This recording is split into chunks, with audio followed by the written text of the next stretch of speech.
one, the only X-Codes. Thank you.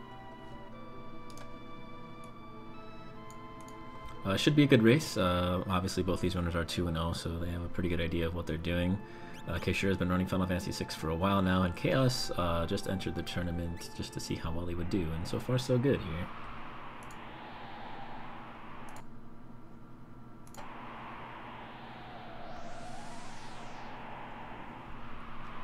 Yeah, I would say that if you get to 2-0 in this tournament, then odds are fairly good that you're doing pretty well.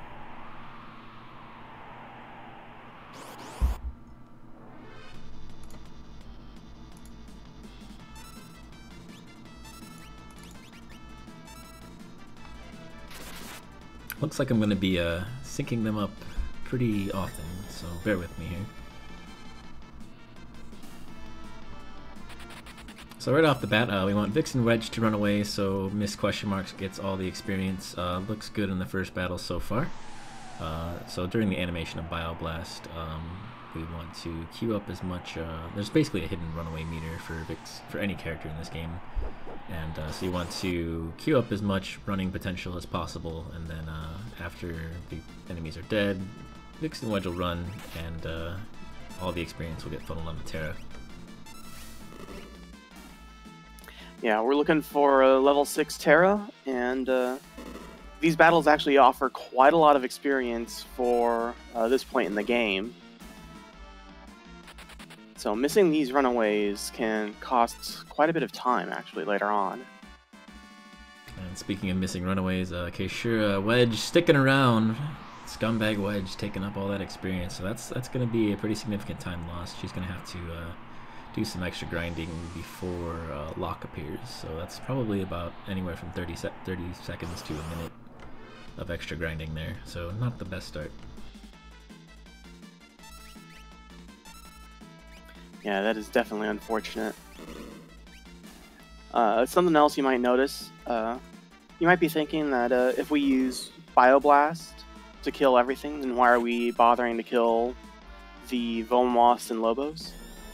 Those two creatures in particular have a no run flag, so you just can't run away and you can't even build the run gauge while they're still alive, so very important to get them out of the way with fire beams first, and then have Terra finish off the rest of the screen with Bioblast.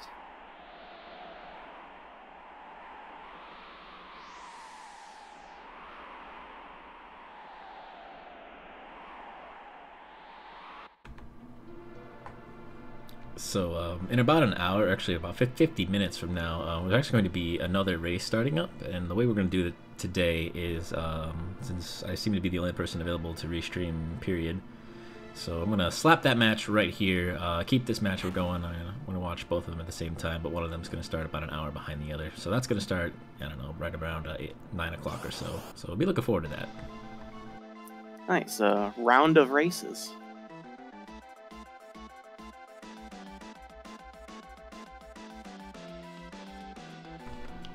So here we've got Welk, and Welk is an interesting tutorial boss where Welk will eventually disappear into the shell after a certain amount of time has passed, and altogether just be kind of a pain in the butt, a little annoying to kill, but thankfully, due to the way that counterattacks in this game work, we're able to glitch out the AI so Welk will never return to the shell if timed properly, and no need to wait around or anything like that. But things have to go proper for sure. Looking good for caeshura so far. And unfortunately for cha0s, Terra getting slimed, that definitely adds a level of difficulty to this whole process here. Yeah, when Terra gets slimed, the fight's going to take about another 15 seconds or so. 15 to 30.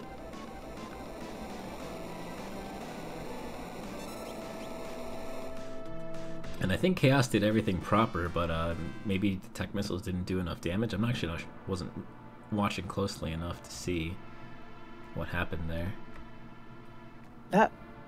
I wasn't paying attention to it, but that might actually just be the third tech missile because of the slime. It could be, that's very true. But yeah, if you get low damage rolls, it's possible that 3 tech missiles doesn't kill Welk, in which case you usually have either Vix or Wedge bring out a nice beam to finish it off.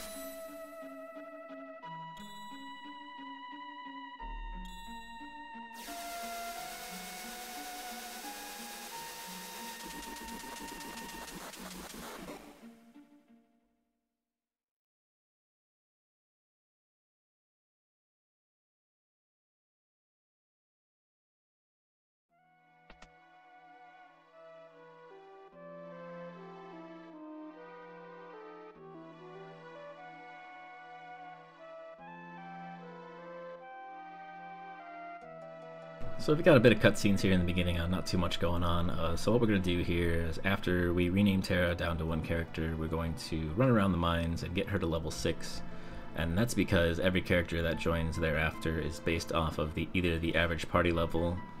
Actually, I think everybody might be average party level. I don't think anybody's specifically set or anything. And so obviously if Terra's the only one in the party, then she's the sole indicator of the average party level. So the more grinding we do early on, the more beneficial it is for us in the future. Yeah. Terra being at level 6 means that Locke is going to come in at level 8. Because Locke is average party level +2.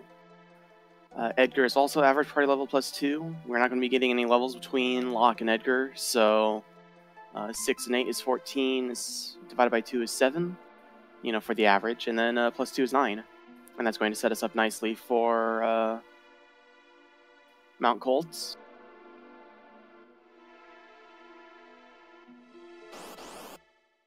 But X codes, no math. Hey, this is an FFT. Could be. And there's some tactics going on, but this is not a PlayStation game. Yes it is. It's a very poorly made remake. But anyway. Oh, please no. So unfortunately, cha0s his bad luck continuing. Terra Slime, first encounter is a back attack, so he's gonna lose a little bit of time. Back attack's not the end of the world. Pincer attack is much worse, but things are definitely not going cha0s's way so far. Yeah. Even though he's a little bit behind now, though, remember, depending on how caeshura decides to make up her missed experience, she might be sticking around here for an extra 30 seconds or so to pick up an extra encounter or two.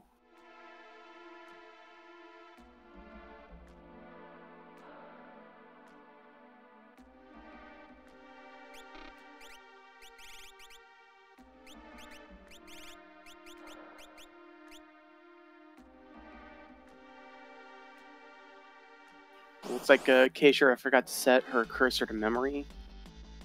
And looks like it's finally bothered her enough to go back and fix it now.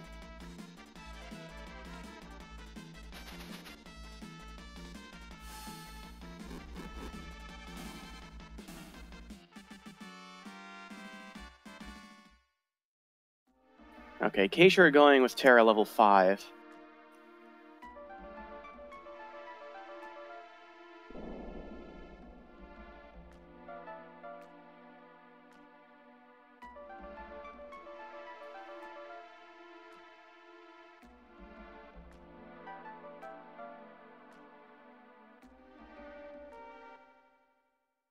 Yeah.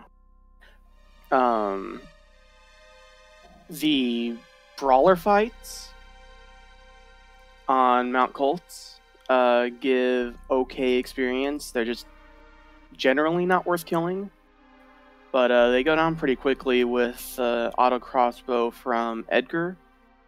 If he doesn't have the Atlas armlet yet, then you also need an extra auto attack from Terra and Locke to finish each of them off. But that might be enough. I saw Magus do that kind of a backup once, and caeshura definitely practices with him.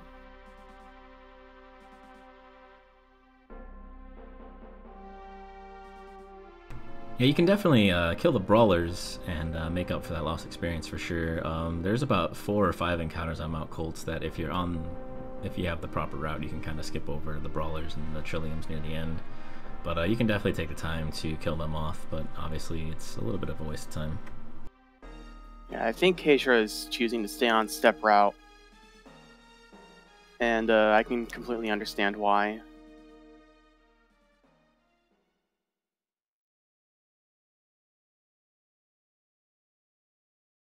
Because yeah, it's really the choice between step route or experience route.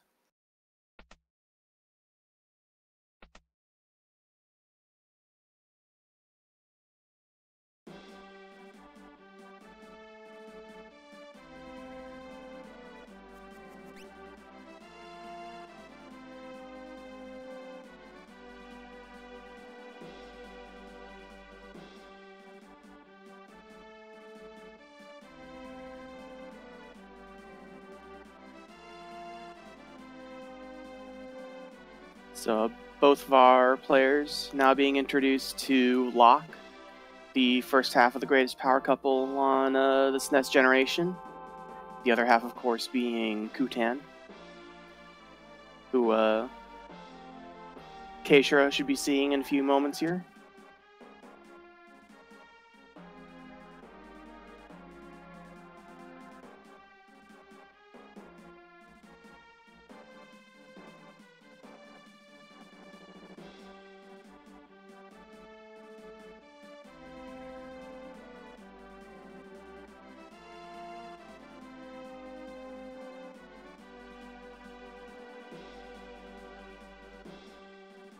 So the Moogle battles here are relatively easy.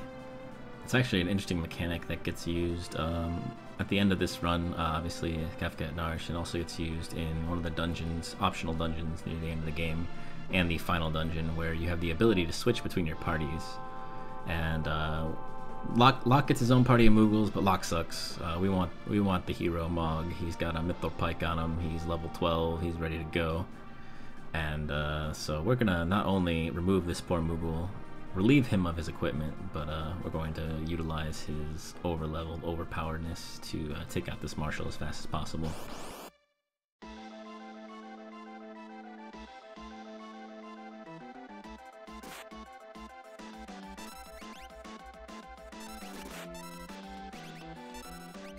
So typically, if you were to go into the menu here, you'd be able to view everybody's equipment, but you wouldn't be able to remove anything. But because Mog is actually a playable character, they didn't think to remove the capability of changing his items in battle. So you have full access to Mog's weapon and shield, as you see caeshura doing right there, taking them off, for us to utilize later on. So it's a nice little weapon upgrade. Yeah. She got the Mithril Shield too, which is nice. It's not required, but it's a nice extra safety for Terra during the Ultros battle coming up in about 30 minutes. A little under 30 minutes. I've also seen people throw that Mithril Shield onto Sabin, just to give him a little more defense for all the running around Sabin gets to do later. Oh yeah, for the train.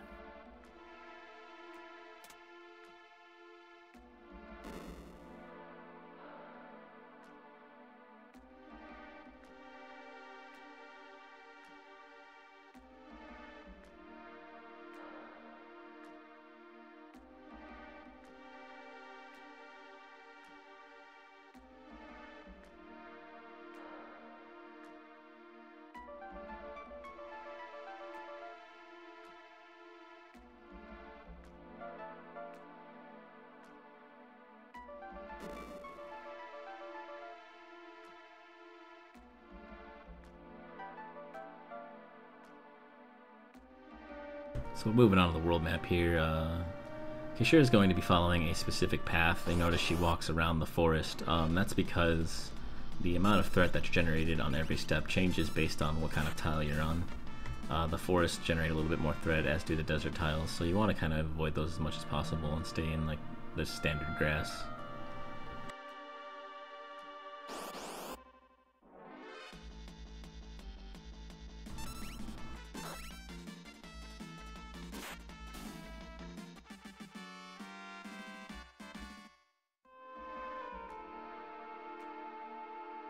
Yeah, normally we'd also run away from these fights, like we see cha0s doing, but caeshura is taking every bit of experience that she can get, and I can hardly blame her for it.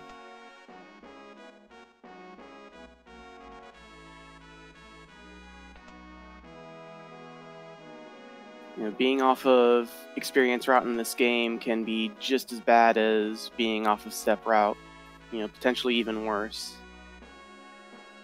With the river segment coming up, one of the things you absolutely want to avoid, which is why we get the levels that we get, is a level 5 Bannon.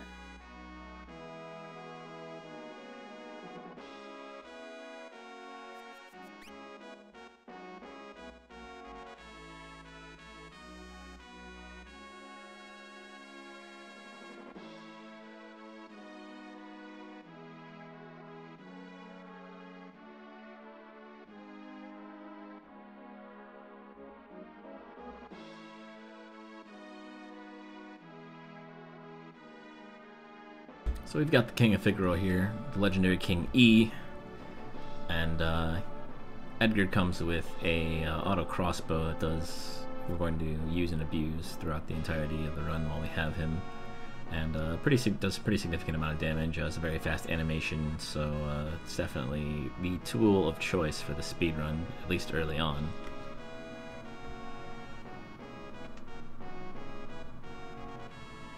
And a lot of cutscenes here in Figaro. Gotta go talk to the matron of Figaro to learn about Sabin. You gotta go talk to Edgar. You gotta meet a certain clown man, and you gotta go take a nap. You know, all the standard kingdom stuff.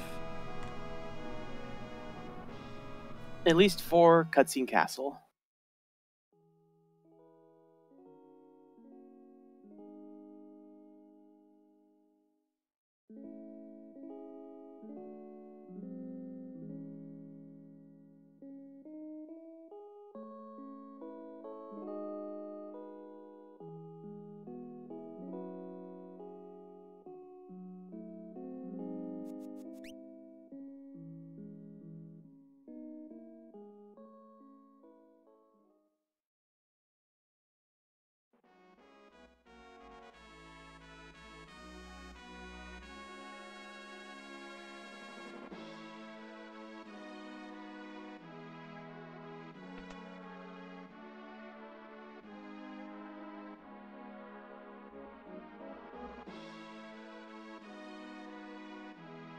Yep, not much to say here.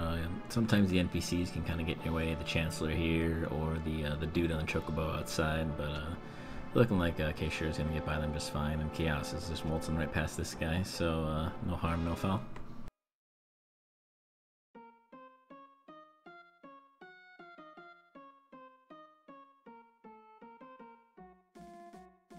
And here we get the proper introduction to the main villain in this category, and indeed in the entire game, Kefka himself. Being his usual petty, obnoxious self, making the soldiers escorting him dust the sand off his boots.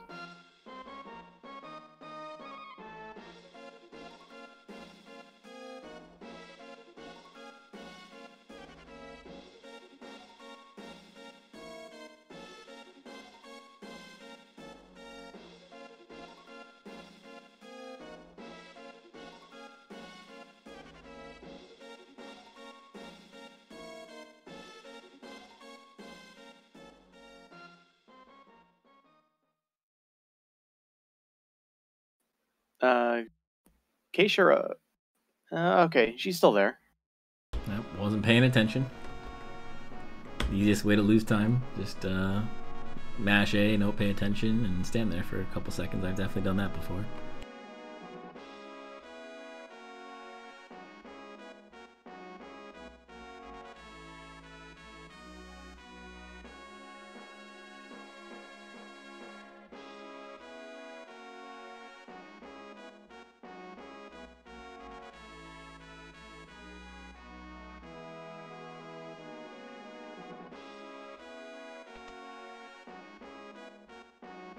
So we are finally nearing the end of this segment, where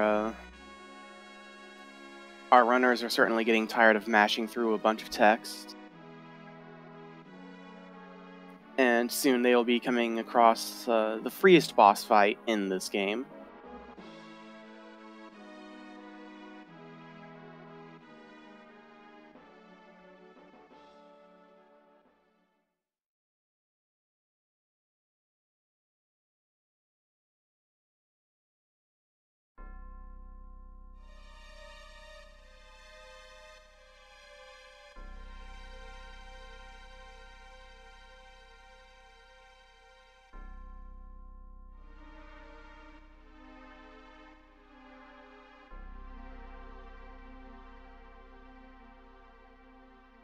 So the final scene here is Edgar waking up to see his stone castle burning on fire. I suppose magic is a good explanation for this, and the Empire certainly has a lot of magic. But I'm still kind of not okay with it.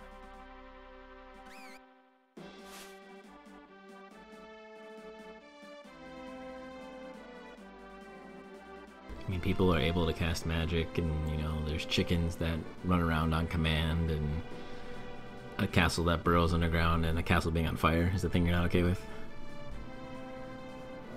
Well, are people able to cast magic? Magic fire, really? Is that a thing that exists in this game? Because I'm sure that there are a couple people in our party right now who simply cannot imagine such a thing happening.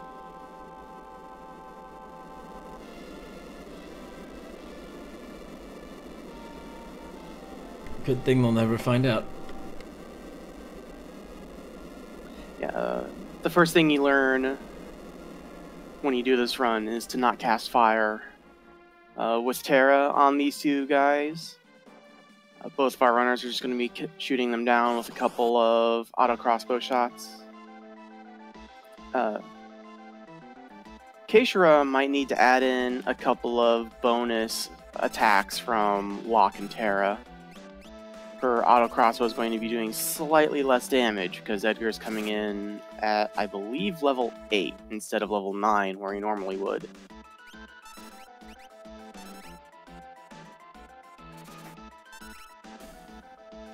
Okay.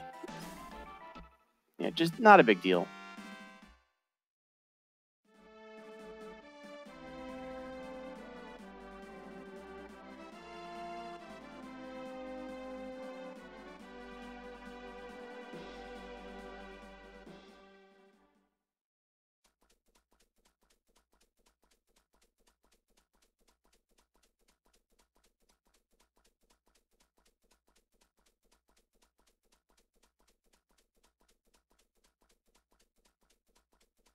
Got a nice little chocobo race across the two screens here. I think caeshura is ahead by just a couple of seconds, maybe 5 to 10 seconds. So we had a really pretty close race so far.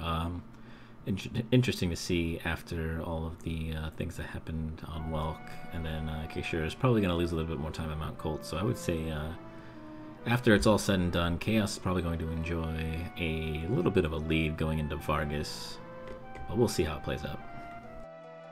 Yeah, I think that's pretty accurate.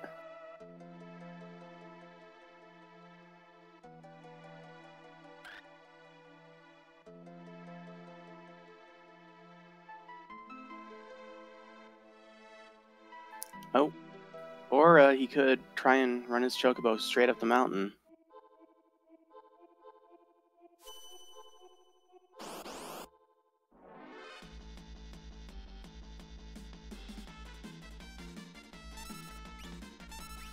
I don't think it's the right color for that.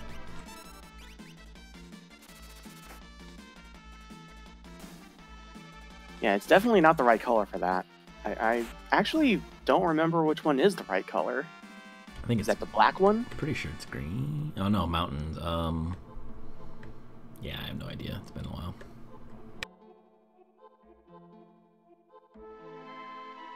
But yeah, on both screens, Edgar's auto crossbow is going to have a chance to not one-shot the fuzzy eyeball thing called Blearies.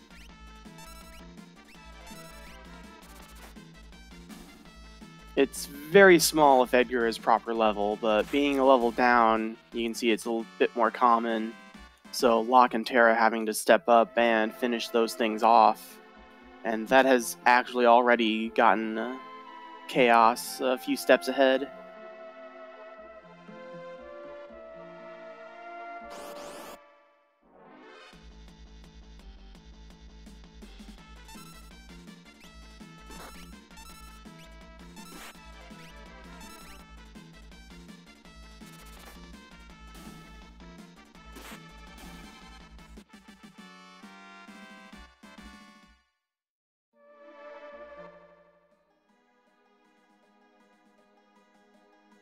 Uh-oh. Slight traffic jam going on in South Figaro on Chaos' side. No such bad luck for caeshura.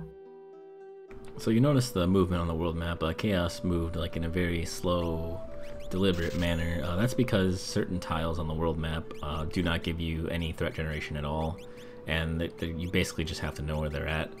And by moving in that particular direction, he guarantees that there's that he is not a mass threat and he stays on a step route. Whereas caeshura on the world map there just kind of roamed her way into South Figaro, so she's generated a lot more threat than is intended on the route. So that's probably going to give her some earlier encounters than you'll see on cha0s' side. She's also running to Duncan's house, which you have no reason to talk to. Well, Duncan's not there, for one. But you get to find out what Saban's favorite tea is, though. Maybe that's important.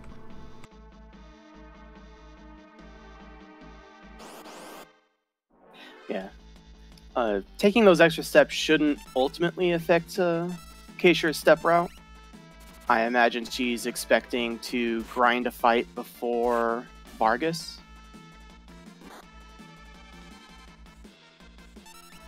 Also here on Mount Colts, the restriction, I'm not entirely sure where the restriction for the magic cutscene gets removed, but definitely once you have arrived on Mount Colts, you don't have to watch it anymore.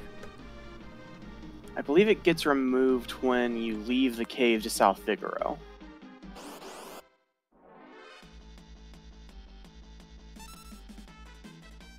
But yeah, it's definitely free to use Terra's fire magic here, and it's actually going to be very important. Terra looking mighty unhealthy on caeshura's side, so she's got to be careful there. We have no way of reviving anybody at this point in the game, so if somebody kicks the bucket, you're really screwing yourself over.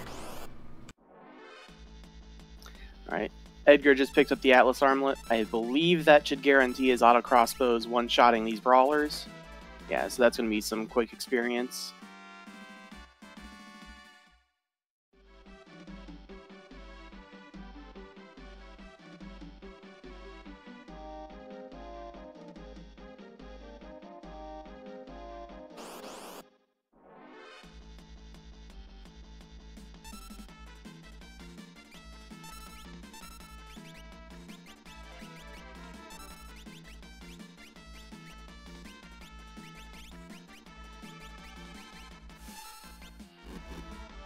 cha0s actually taking the time to heal Terra there. And so you'll notice caeshura in the battle equipping Edgar with that Mithril Pike that we stole from Mog, and then Locke gets the blade that Edgar was holding, so everybody gets a little bit of a damage upgrade except for Terra. And then we do want Locke to run away from one of these 4-packs. That's because he does not need as much experience as both Edgar and Terra do. Just by the nature of it, he'll hit level 9 without the experience from all those encounters, whereas Edgar and Terra need as much as possible. That's the usual strat. I wonder if that changes a little bit using the strategy that caeshura is to get back on step route. I believe that's Locke just hitting level 8 right there.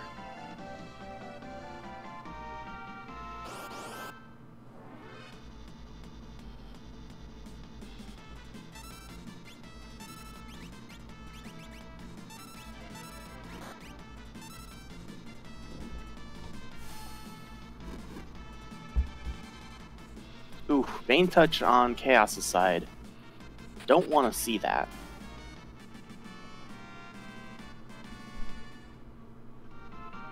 Yeah, that's a little unfortunate. Now he's gonna go take the time to go into the menu and antidote that off, so that's a little bit of a time loss. And we've got a pincer attack on caeshura's side. So what is normally a 1 auto crossbow and done fight is now going to take a fire and an auto crossbow, so that's a little on the annoying side. And also, not to mention, Terra is looking mighty low on hit points there. She gets hit from behind one more time. She's probably going to die, but she's going to get through just fine. Yeah, she'll survive this encounter. Very surprised if she didn't stop and heal here. And she doesn't. Healings for suckers. Oh no, save point, I see.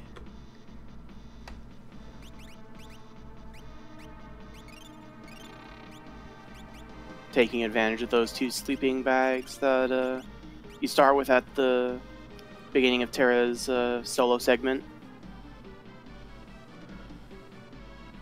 Take some time, but caeshura should not have any problems with Terra's MP for the rest of this segment.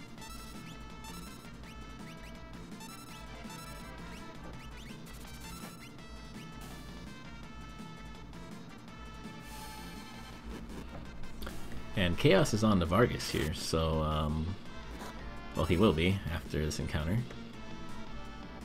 So the Vargas fight is pretty much all damage. You want to take single target fire the bears, auto crossbow the bears, and then the bears eventually die, and then you'll fight Vargas.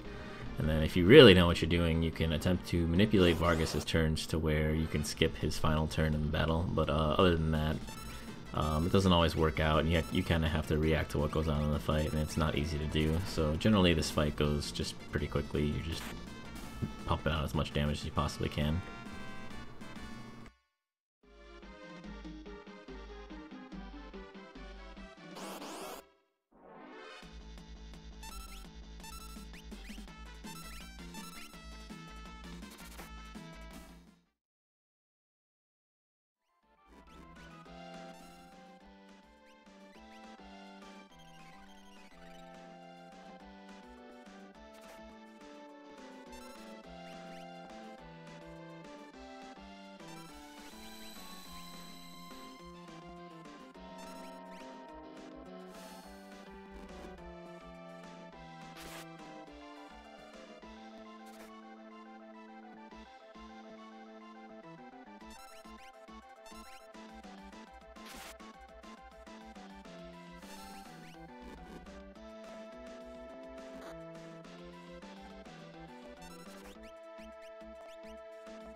caeshura checking the level of her characters.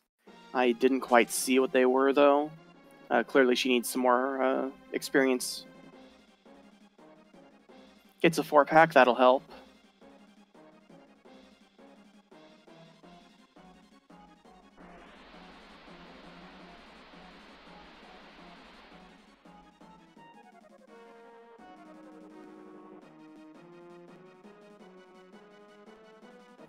Locke gained a level for her, so that means Locke is now level 9. I imagine it's going to be one more encounter, and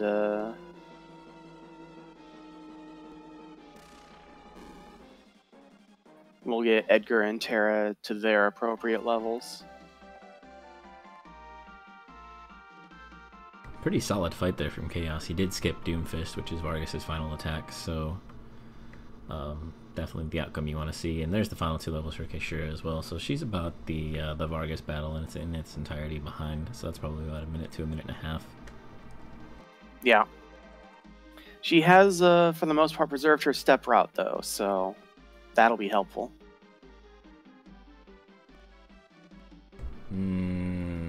Sort of. Yeah, she's going to get different encounters later on, right? So the step route actually doesn't really factor in too much past this point. You only have the walk to the returner's hideout before you save and reset. So saving and reset is like a kind of like a reset on the step route itself. You advance the seed forward, and you're at 0 encounters, so everything kind of works the same. Now, although you can throw your threat off, and I actually had problems with that.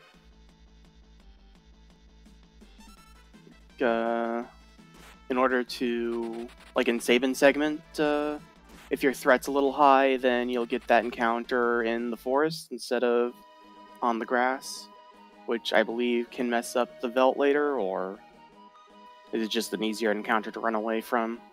A little bit of both. I do believe that does mess up the Velt, because in the Velt right before Mobliz you get that single beaker, and that single beaker is the first encounter. Or the last encounter. Sorry, the first encounter saving scenario. So we've got the Returner's Hideout here for cha0s. This is basically another cutscene heavy part of the run. But we are going to pick up a number of useful items here. We're going to pick up the True Knight, 2 Phoenix Downs, an Antidote, and an Air Lancet. We're also going to pick up the Genji Glove from Baron himself, and all of these are going to provide a pretty significant safety net. The Genji Glove obviously is the most important out of all those items, as it allows whoever's wearing it to attack twice for full damage each turn. And we already have the Mithril Pike, which is doing a little more damage than intended already. So you throw that on Edgar, and he gets a pike and a sword, and you just start stabbing everything in his way. Yeah, Edgar becomes quite the powerhouse after this point of the game.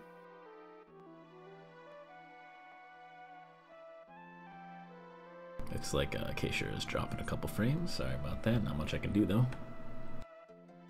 Yeah, I was wondering if you were getting that too.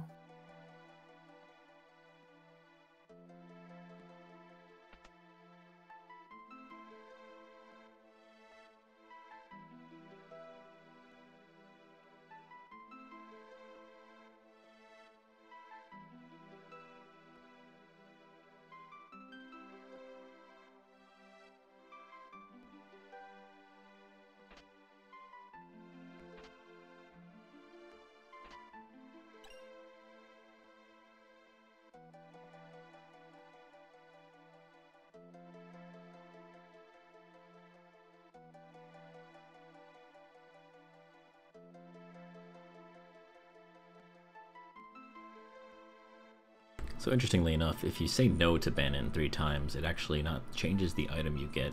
If you were to say yes, you get the Gauntlet, which allows you to use an item with 2 hands, and it is not as powerful as the Genji Glove, which you get if you're saying no. And on top of saying no 3 times, it triggers this little cutscene right here. Whereas if you say yes, you have the whole huge meeting at the table where they talk about what they want to do and with the returners and blah blah blah. But here, Banon just kind of comes in and is like, hey, there's this dude coming in, what's going on? And then that's it. That's all there is. So it's a much shorter cutscene. It's really interesting how that all works out. It's also interesting that, well, most people believe that both of the items that you can potentially get here, the Gauntlet and the Genji Glove, are bugged. We know that the Genji Glove is bugged. You're clearly supposed to be doing slightly less damage per hit with each of your weapons when you have it. But that just doesn't work, so you just do full damage and everything's great. And the Gauntlet, it's not... I don't think people know if it's bugged or if it's just not quite as powerful as you would expect. As far as I know, it's just not very strong. Yeah, like, classically, Gauntlet gives the double hand ability, basically, which in the immediately previous game doubled your base weapon power. But in this game, it's not even close to that. Alright, so here, cha0s is actually going to take a save and reset. He's actually going to reset twice. And what this is going to do is going to allow us to manipulate the encounters that we get on the river. So the river, in a general sense, you can get anywhere from 2 to 9 encounters. 2 of them are mandatory, and then the rest of them are random. And by saving and resetting, because we know what seed we started on, and we reset twice, and what we're going to do is watch this guard here. This guard's going to do some specific movement. Right as he steps onto the brown carpet there, that was actually a smidge late, I hope that doesn't affect him.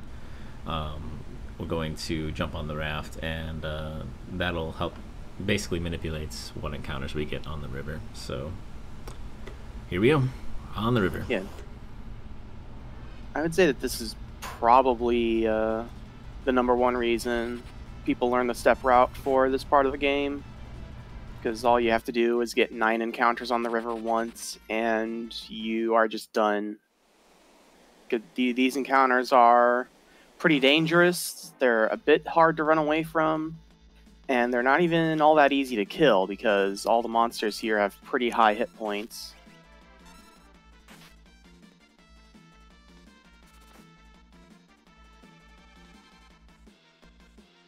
Alrighty, I'm going to work on getting the second race set up here, so if you want to take over commentary for just a little bit while I'm working on that, I'm going to duck out real quick here. Sure thing. So as we can see here on cha0s' side, Edgar decided to kill a couple of pterodons.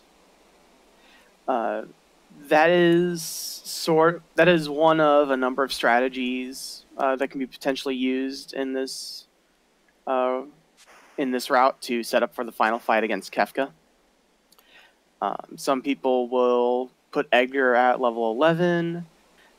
Other people will take the opportunity to buy another mithril pike later on in the run. And there's also another weapon in a chest that can be picked up for Edgar.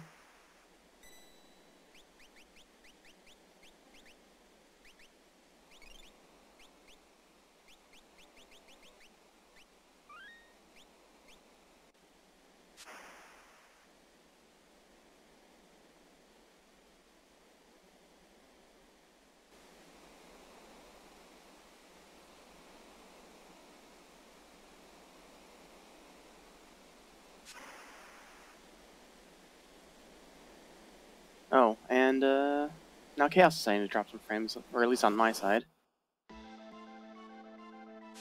Alright, and cha0s getting into the Ultros fight now. Interesting fact, since Ultros has dialogue at the beginning of the fight and then attacks, the ATB in this fight is going to be exactly the same for everyone. And because of that, we can manipulate Ultros' actions in order to, hopefully, prevent him from using his really powerful and dangerous tentacle attacks by canceling his action similarly to how we canceled Welk Shell's action of pulling the head in. Looks like Chaos has successfully done it once.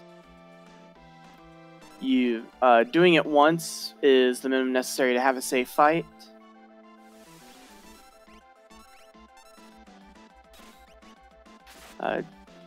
Actually, I should say, doing it twice gives you a perfectly safe fight. Doing it once gives you a good chance of only having Ultros getting one additional dialogue.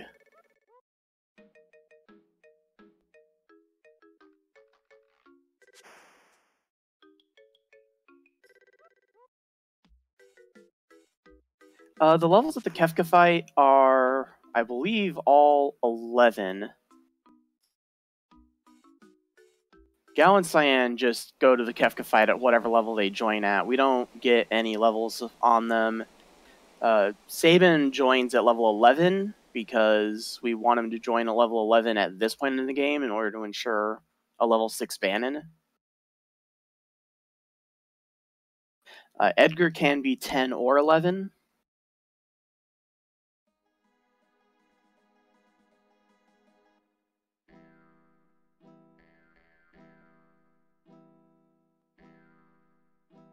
Both are solid options. Like I said, generally what runners want is Edgar to hit just a little bit harder, and there are a few different ways to achieve that goal in the Kefka fight.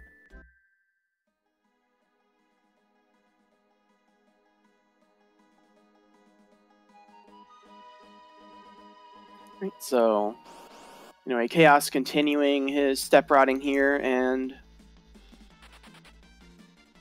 gets the encounter on that one grass tile in the middle of all the forest. Very well done on his side. caeshura going for the tentacle cancel and seems to have gotten it.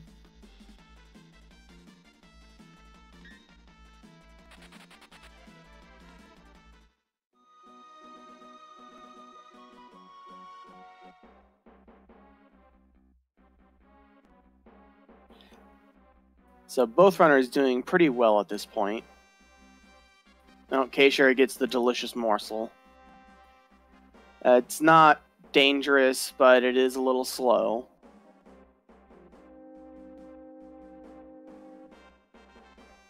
Ultros likes to talk a lot, and Ultros talking takes up a lot of time.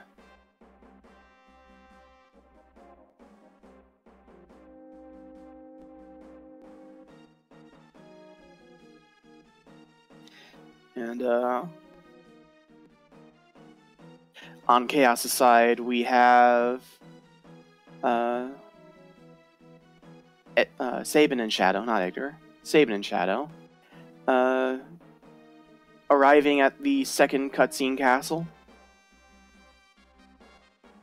Now, people say that this is the reason why everybody hates Kefka, but I don't really get it. Kefka's just like throwing a Kool-Aid party. And I mean, yeah, the Kool-Aid party sucks, but I mean, still, it's like, it's a Kool-Aid party. He's at least trying, yeah? Yeah, I believe we are going to see caeshura. Yeah. caeshura is going to talk to this guy. She did not go into the treasure room of the Returner's hideout earlier, so she did not pick up the Phoenix Down, True Knight, or Air Lancet that were up there. Instead, she's going to talk to that merchant right there to pick up a couple of extra Phoenix Downs and a Shuriken. The Shuriken will replace the Air Lancet. The second Phoenix Down, the second and third Phoenix Downs, I should say, will be used for both strategy and safety.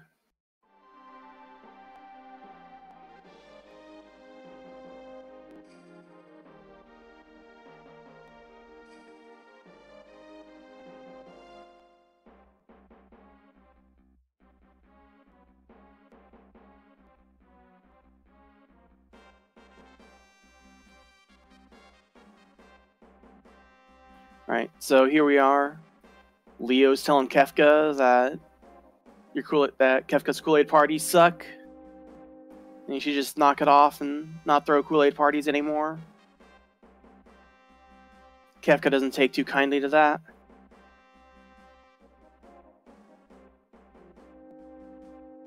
So when Leo gets sent away here, of course, the first thing Kefka's going to try and do is throw a Kool-Aid party.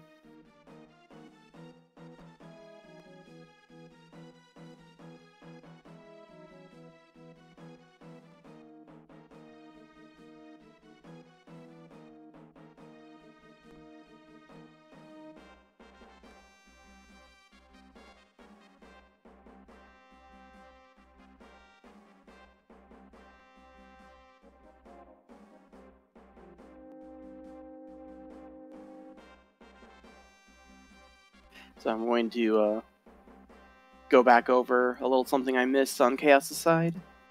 caeshura is about to fight the leader. In preparation for this fight with the leader, she's going to set the battle speed to 1. Battle speed in this game, interestingly enough, only affects enemy turns. It doesn't affect your character turns. But since we kill the leader with Cyan's retort ability,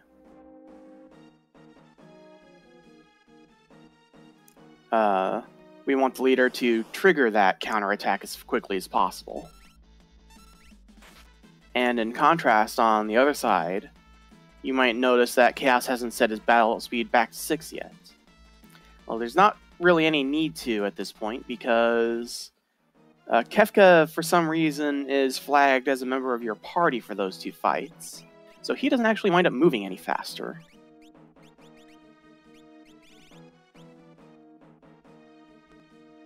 So really, at any point between the leader fight and the Kefka fight, you can go through that setup that you saw Chaos do there, where he sets the battle speed back to 6, and then move Shadow's ninja gear over to Sabin.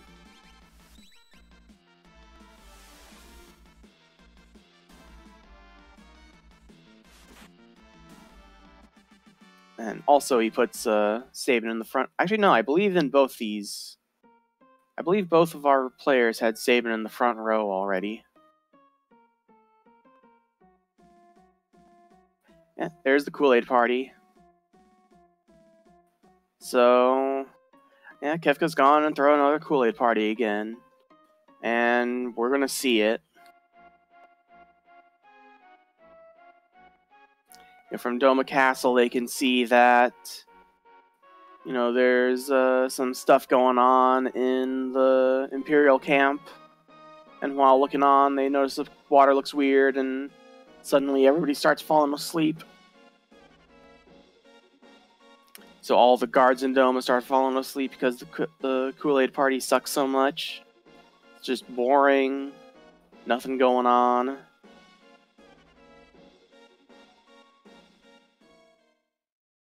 Oh, or maybe it's poison.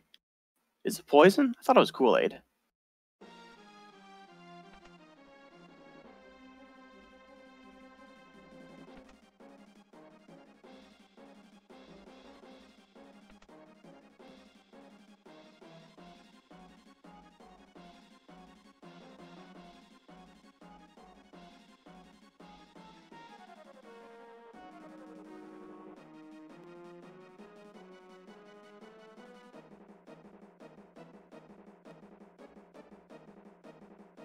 Well, I guess this Kool-Aid party is so bad that the king of Doma dies.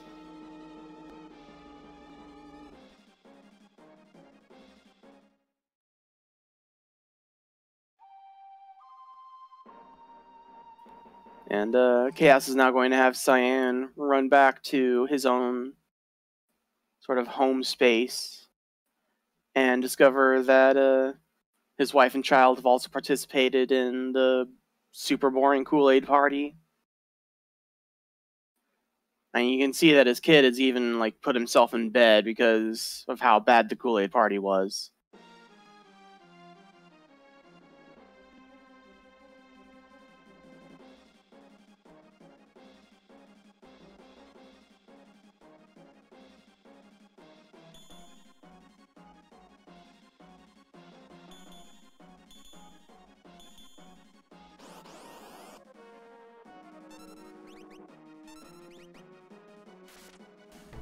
Okay, I'm back for just a second here.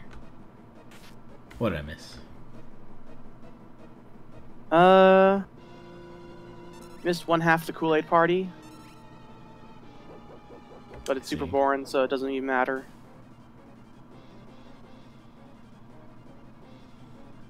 The amount of Kool-Aid it would take to turn the entire river purple, that's a lot of freaking Kool-Aid.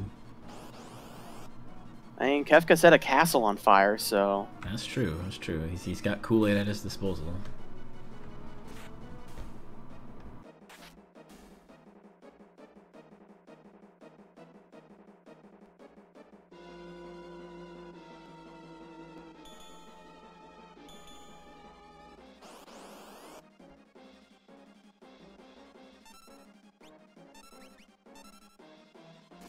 So, Chaos going through... Or actually, he's at the end of the segment with Berserk Cyan. Cyan is now joined up fully with your party. And he is in a sort of Berserk state where you can't control him. He's not getting the damage bonus from Berserk status, which would actually be better. Because he would also not use Dispatch, and Dispatch is slow in those fights.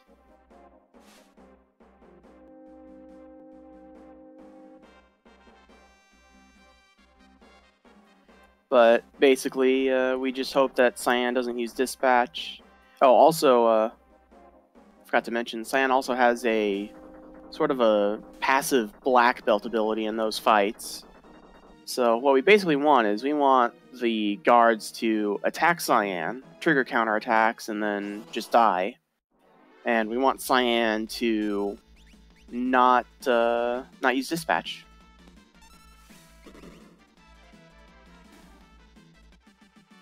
Or that is a strategy right up until the Cadet fight. With a Cadet fight, there are a variety of strategies depending on the turn order, and what Cyan attacks and how hard he attacks it.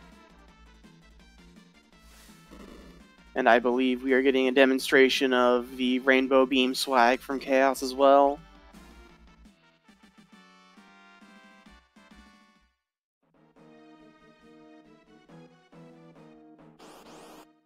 Yeah, just getting out of this guard camp can be slightly annoying if you get a pincer attack, but really everything dies to one beam, so it's not really nothing notable about getting out of this guard camp here.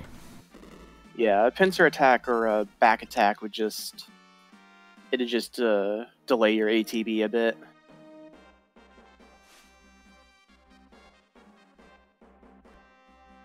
Now, by contrast, in the forest section coming up here, a pincer attack or back attack could do a whole lot more.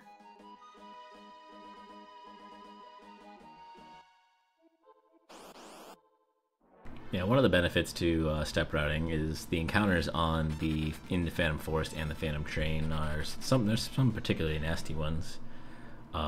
These ghosts have the ability to cast fire. There's bombs and whispers later the whispers have demi, the bombs can cast blaze, and there's all kinds of bad stuff happen.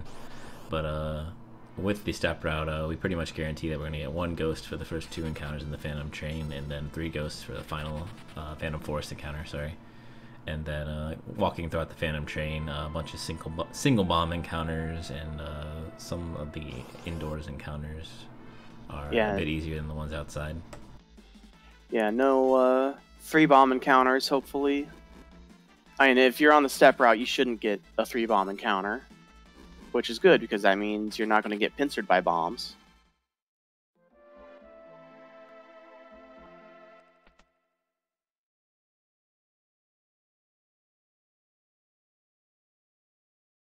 And they also dodge the Popliums in the forest, which I haven't seen it yet, but they can apparently cast Stop.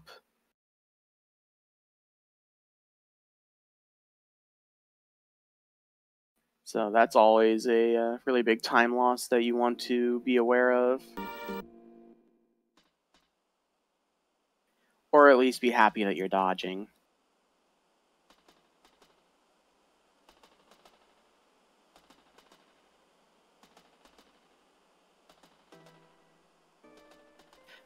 So Saban and his crew have found themselves stuck on a strange train that Cyan says is bound for the afterlife. Oh, and there's a Demion C. Given his hit points, that is probably not... The damage is probably not too notable, but it is still kind of a slow, annoying animation. Alright, and Chaos grinding out an encounter here. I believe if you do not grind out an encounter there, that 3 still going encounter is the encounter that turns into the 3 bomb encounter later on the train, isn't it? It's 4 whispers. If you don't take that encounter there. Okay.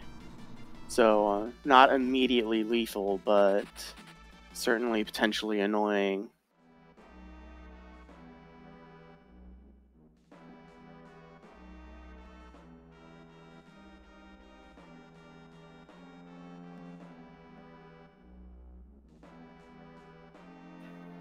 And he handles nicely the funniest ghost in the game.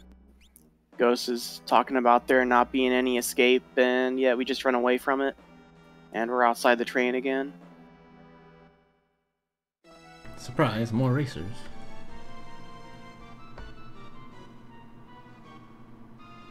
So Stray Virus and Zyrak on the bottom there are about to start their race. We're going to continue to commentate the caeshura and Chaos race up top. And then once the top race is done, we'll focus back down on the 2 on the bottom. So enjoy watching them on the bottom. We're not going to talk about them for a little bit here, but we're going to have them on for posterity's sake.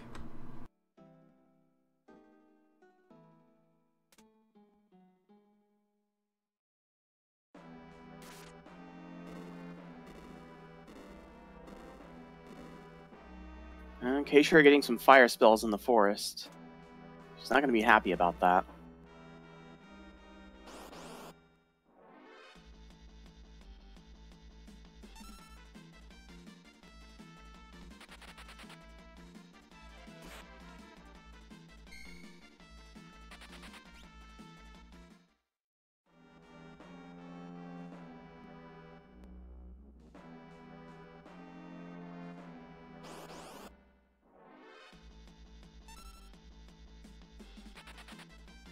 Preemptive on the single bomb, that's always nice.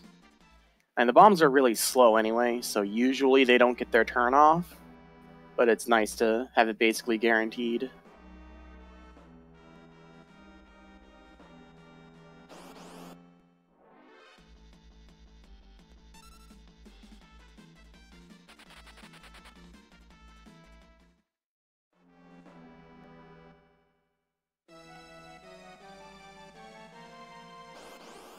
And there's an extra step from Chaos.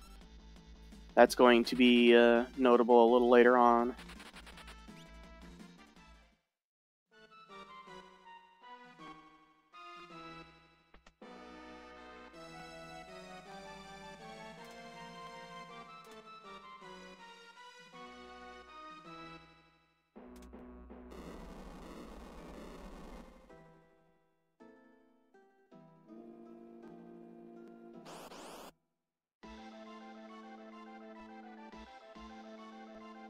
Alright, so now we have the Ghost Train fight. Ghost Train is an undead boss, so the optimal strategy to defeat it is throw Phoenix down at it. And,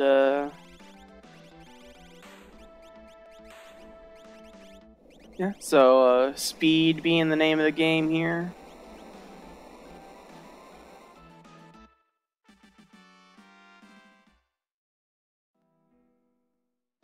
Yeah, no suplex from Chaos. Definitely an enemy of the people here. Yeah. I mean, especially given that Chaos didn't suplex it, I would expect to not see one from caeshura either.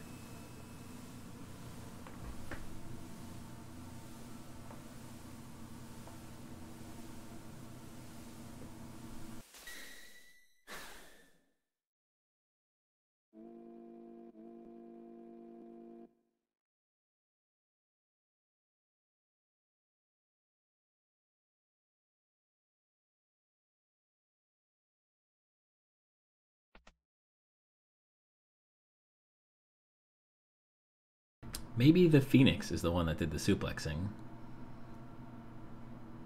It's just so fast you don't see it, and that's why it dies. Huh? Maybe?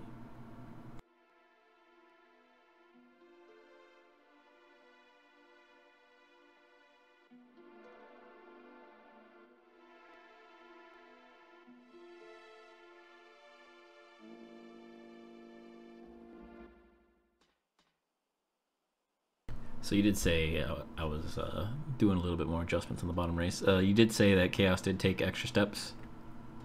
Yeah, Chaos took one extra step outside the train cars, I believe. If it's only one, he should be okay. It's 2 is what you gotta watch out for. Yeah. So after the Phantom Train is defeated, we get a nice little menu break here for Cyan to be sad. And it's really interesting. You can do whatever you want in the menu. You got about 45 seconds to do whatever menu you need to do. You can change the window color, you can organize inventory, you can do all this stuff.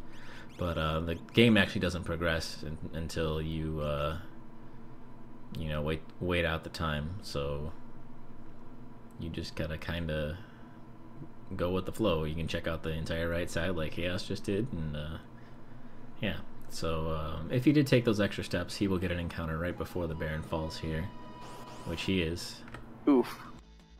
And that's really unfortunate because that's going to change the encounters he gets on the Velt.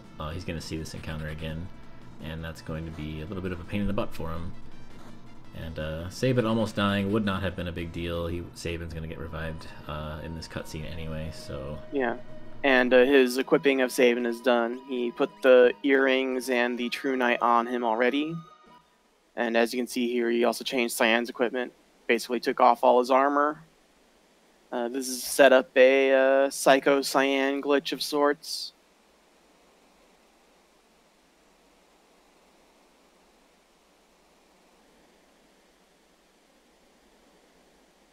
Yeah, and there is caeshura throwing those feathers at the train. Zero and really suplexes. And really just throwing those feathers in the face of the viewers.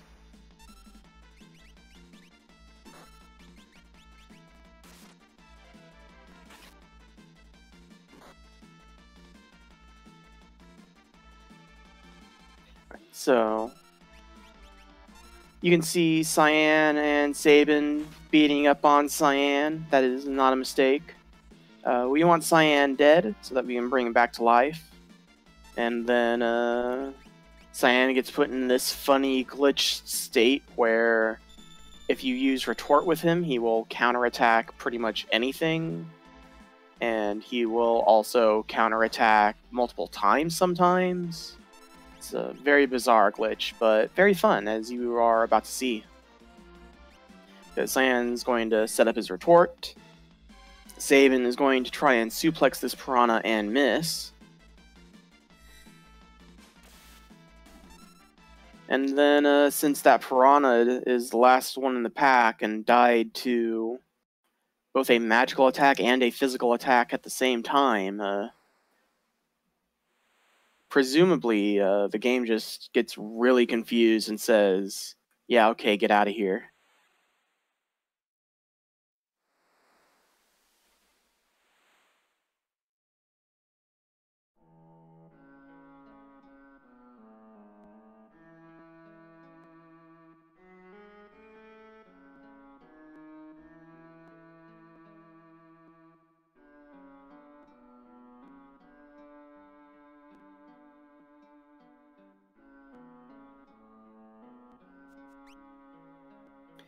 And we are now introduced to everybody's favorite monster boy, Gao.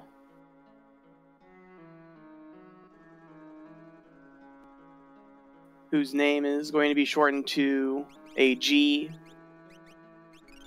Even though he already has a very short name, he says it a lot. And since he says it a lot, it is still very much useful to shorten it even further. It's pretty funny. There are times he'll say his original name even when you renamed him. Go figure. Yeah, that's because His name is actually a play on a Japanese word. Or more like a Japanese phonetic.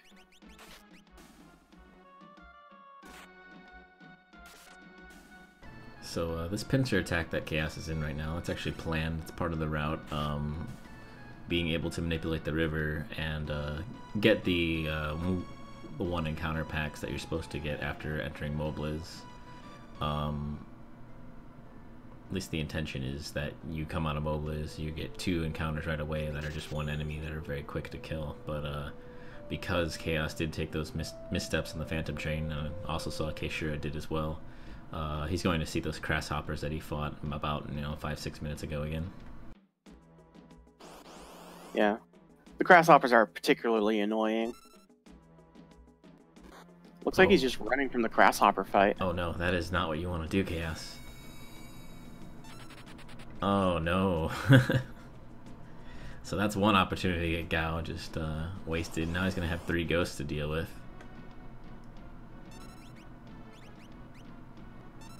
And he's going to deal with them, alright. Potioning up Sabin, making sure he doesn't die. I can kind of respect that. These ghosts, while they normally cast fire and... well, normally they don't do anything, and sometimes they cast fire. On rare occasion, they can cast a spell called Flame Wall, which hurts a lot. Well, clearly Chaos knew what he was doing, because there's Wildman. Yeah. Some secret RNG manipulation strats going on Chaos' side.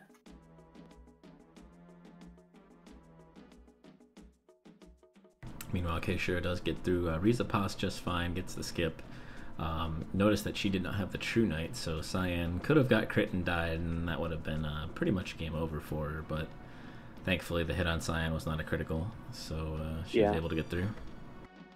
Yeah, I forgot to mention, caeshura skipped the treasure room in the returner hideout, so she didn't have the True Knight. And as a result, she also did not unequip Cyan, so that Cyan could take a regular hit from a Piranha after being revived. But beyond that, it is the exact same strategy.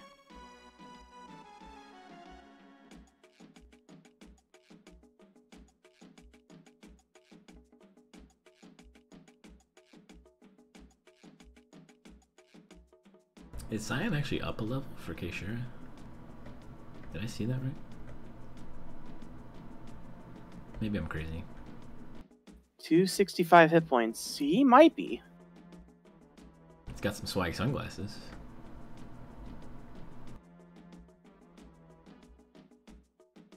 Cyan usually has like 230 something hit points, right? I think so. Interesting.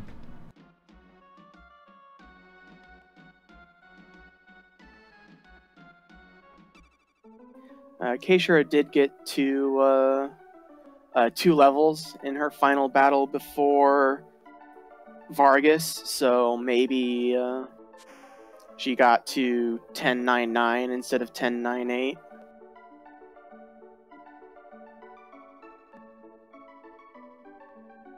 And that might have pushed Cyan just a little bit over.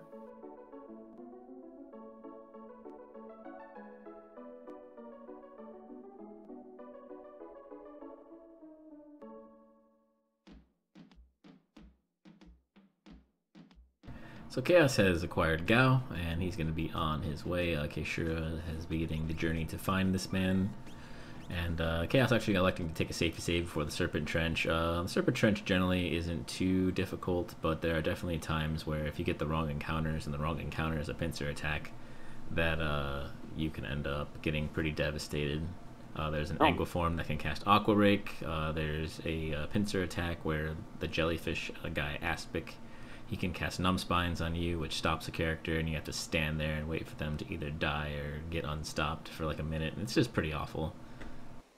caeshura getting some bad luck here. Like Chaos, caeshura ran from the 3 Grasshopper fight. And now she has gotten back attacked by the 3 ghost fight.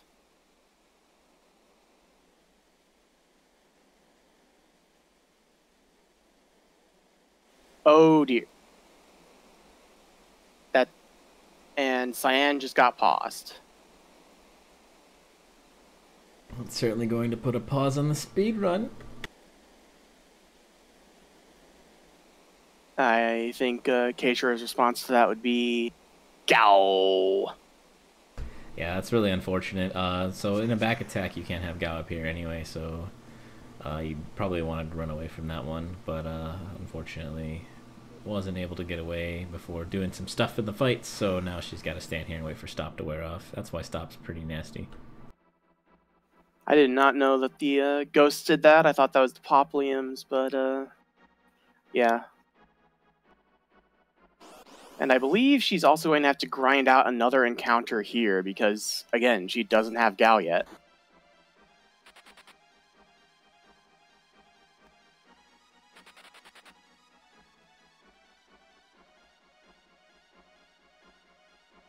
Alright, and there he is. Ultimately not too bad. Could have been a little bit better, obviously, but that's what you get for running away from the first one, in my opinion. You gotta take that grasshopper fight. Otherwise, you're just asking to come off step route. Yeah. And the grasshoppers die to both Dispatch and Aura Bolt in one shot, so it's not even a thing to reduce it to one grasshopper really fast. And if that grasshopper berserks one of your characters, then you just let them get the last hit in and, you know, use the dried meat really fast after the last one dies to prevent child abuse.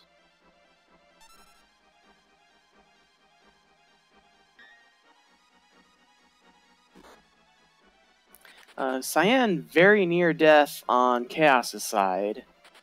I'm just bringing it up because I want to let you all know that we don't actually care. Because Cyan, we are just running from every encounter in the Serpent Trench, and Cyan is really bad at that. He's got really slow ATB going up, he's got a really slow run meter, and he's, yeah. I mean, we don't care. Unfortunately, I believe this is the last encounter of Chaos's in the Serpent Trench. Yep, that's it for him. So he's through the Serpent Trench. No worse for the wear.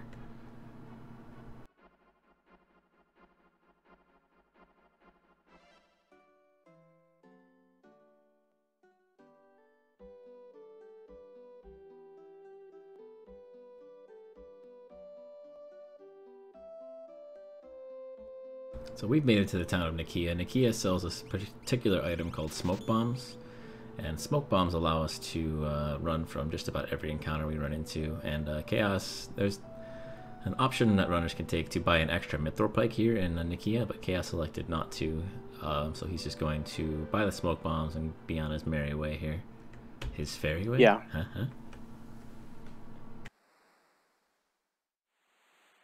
Yeah, okay. You gotta chuckle for me for that one. Alright, we did it. But yeah, Chaos got level 11 with Edgar, so I figured the Mithril Pike was probably not going to happen. And picking up those extra 2 smoke bombs, like normally you'd pick up 11, but getting 13 instead is really nice.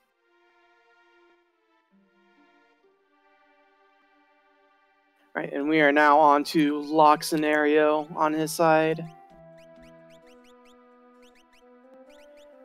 We can see Chaos moving Locke to the second slot. Looks like Locke is already in the back row, which is exactly where we want him. And he's just going to clip through that guard and leave South Figaro. Bye, South Figaro.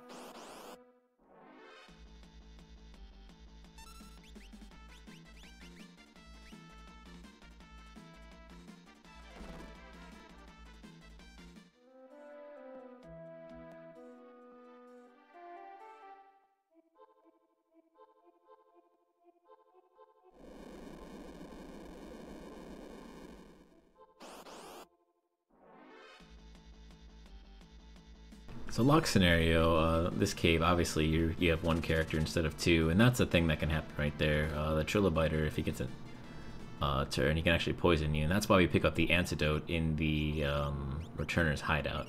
Is in the event that this happens, this specific scenario right here, if Locke gets poisoned, we have some way of curing it. And so it'd be interesting to see if the same scenario happens to caeshura. She doesn't have a way to deal with the poison. Yeah. Poison is annoying for two reasons. First off, for every step that you take, poison actually deals 6 damage to the poison character, which is quite a lot for Locke because he only has, 100 and something hit points. Ooh, and this pincer is also particularly nasty. So you notice Locke was moved down to the second slot. That's particularly in the event that this pincer occurs. So that gold bear there, if Locke was in the top slot, Locke would be facing the opposite direction. He'd be facing to the right, but because Locke is in the second slot, he faces to the left. And that gold bear does a pretty significant amount of damage if he gets a turn. Thankfully for Chaos, the gold bear didn't even get a turn there, but the gold bear can cast Gouge. And if he casts Gouge and Locke is facing the opposite direction, it does more like 180, 190 damage, and Locke is just dead. Yeah. So that's why we move Locke down a slot, is in the event that that happens to be a pincer attack. And it's happened a couple times now. So definitely a safety precaution that doesn't really waste a whole lot of time that you want to take. Yeah, especially since you're going to be in the menu anyway, getting sprint shoes and some armor on Locke.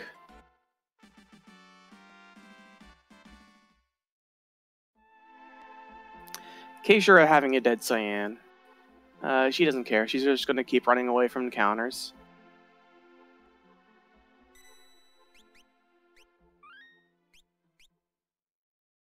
Another safety save from Chaos there as Locke's scenario is over.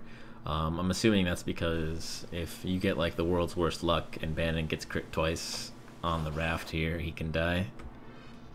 Yeah, it has happened before in a race. I believe it happened like not even that long ago too. Oh geez, so he has Bannon in the front row. He must not have backroad Bannon before entering Ultros. And that's definitely dangerous coming off of the river here. Yeah, and Bannon did take 2 shots from those pterodons, so... No, but he is out of the raft segment, and now he is probably going to be potioning Bannon. And now the chance of Bannon dying has been all but eliminated. There is one particular encounter that we're going to get later that if it's a pincer and Bannon's facing the wrong direction, he could potentially get whacked in, but other than that, unless he messes up the security checkpoint, he should be in the clear. Yeah, most of the encounters that Chaos is going to come across are the same encounters from the start of the game, and even Bannon is only going to take like 2 or 3 damage from the attacks from those, but there is one new area with new monsters, so keep an eye out for that.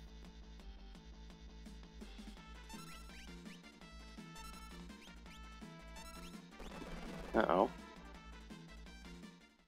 Looks like caeshura intended to move Locke to the second position and mismenued a little.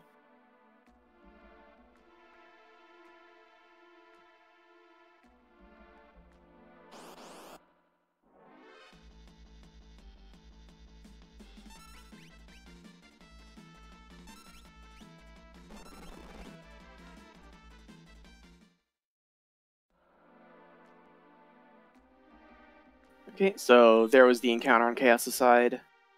Drama has been averted.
Alright, so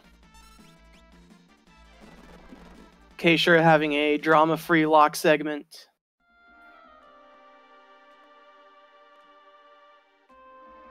Which is what you want.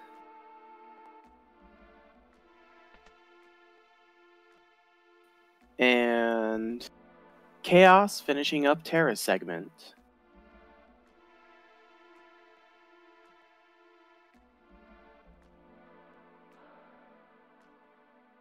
So this looks to have added up to be, I want to say, a 5-minute or so lead for cha0s.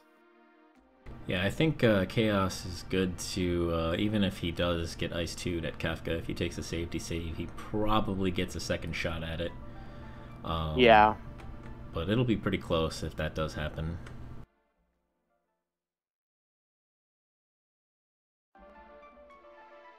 All these dang kids and their banner in the front row. Living life on the edge, man. Yeah, I noticed the caeshura did that too. I am still a big proponent of the rowing Bannon in the first round strategy against Ultros, as opposed to taking that risk.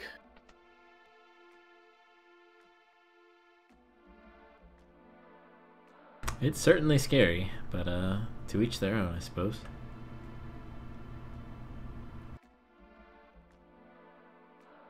I'm not the one with the best times in this game, so I have no room to talk.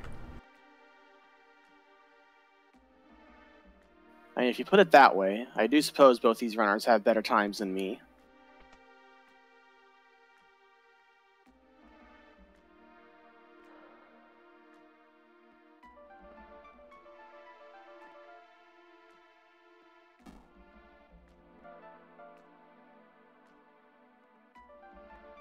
So, Cyan showing outrage at the presence of General Kutan is a nice indicator that we are nearing the end of that particular cutscene, and soon the ascent up the mountain to the Frozen Esper will be happening on cha0s' side.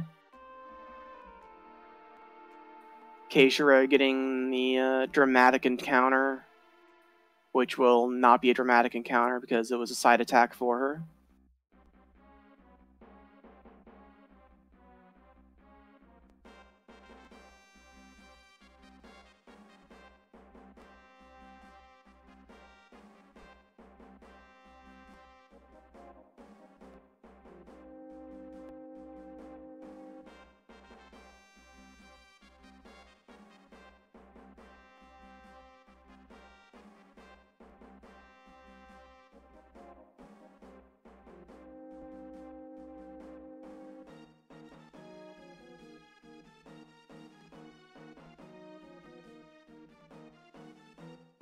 Apparently, Edgar thinks this Moogle is cold as ice or something.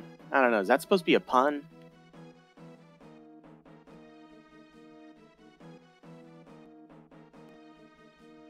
Kutan doesn't know ice magic. Maybe she does. You just haven't seen it yet. So cha0s electing to take a safety save here, and then going to start the fight. So, wow, it's actually cha0s in the little menu thing. I never noticed that before. So cha0s and it's Kutan again. Does make an appearance. I never noticed that. That's funny. I wonder if you swap there, it initializes her data. That's actually interesting. Anywho, we've got Edgar, Sabin, Gao, and Cyan all in the main party here. They're going to be the ones who can pump out the most amount of damage against Kefka, our highest physical damage dealers. Kefka has really high magic defense, so Terra can't do much, unfortunately. And much like the Moogle battle at Narshe, we can just kind of wait for these guards to walk past us and kind of get past them ourselves here. So no real threat until we get to right before Kefka, where we have to walk past the rider pacing back and forth, and then Kefka himself is very, very dangerous, and it's definitely a fight where things can go awry if you do not play it well. Yeah. Kefka is a fight that you should win, but he's got some tricks up his sleeve to throw a wrench in your plans. That first auto attack on Edgar, however, is not going to be one of them. So a little bit of good luck for cha0s there.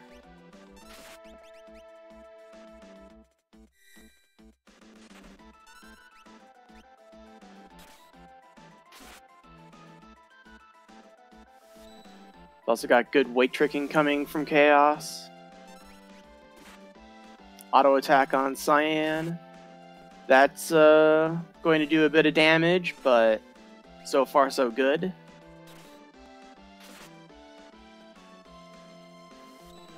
He's got a good pace here. And he skips the third turn. So skipping the third turn is how you want that fight to go. cha0s is going to be your winner in this top race here. I was using his timer, so time's going to stop. I'm sorry. Let me see if I can recrop caeshura's really quick. cha0s' official SRL time, 1 hour, 28 minutes, and 33 seconds. Improving his turning PB there by a solid 2 minutes. And he's going to be moving to 3-0.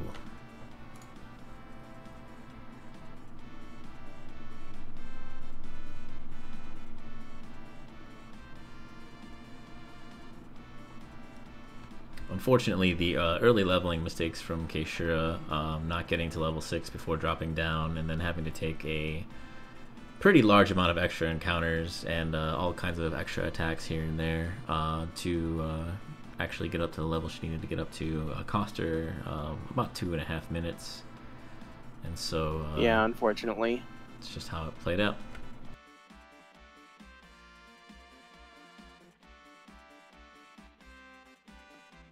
And these races, it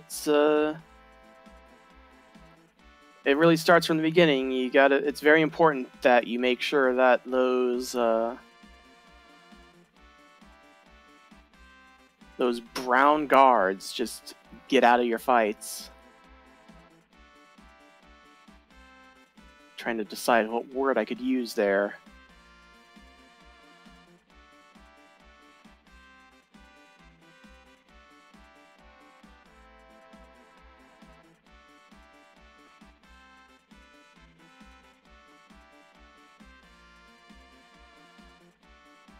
There we go, no harm, no foul.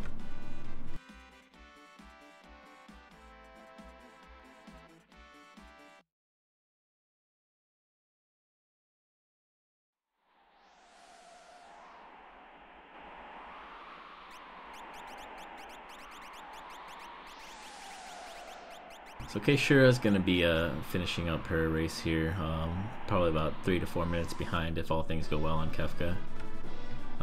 Gonna be more of the same, walking around these guards, hoping everything on Kefka goes reasonably well. About 1:30 probably.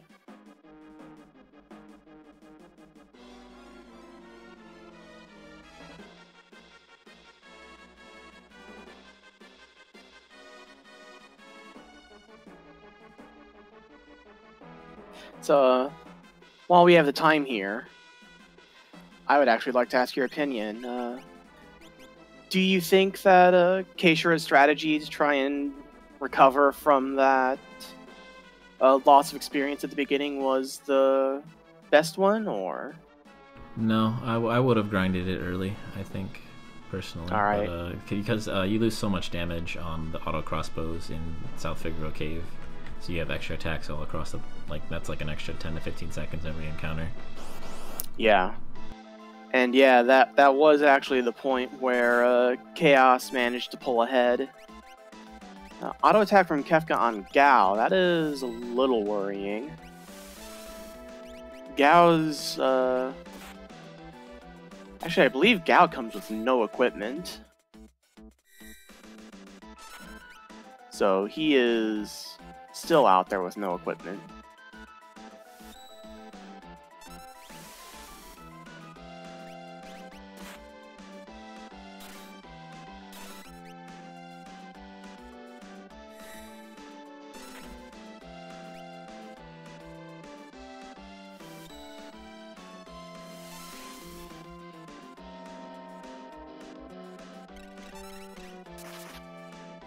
did get the dreaded ice too, but fortunately Single it was target. single target. So that'll be all for Kefka for Caeshura. It's going to be a 132.42 according to our timer.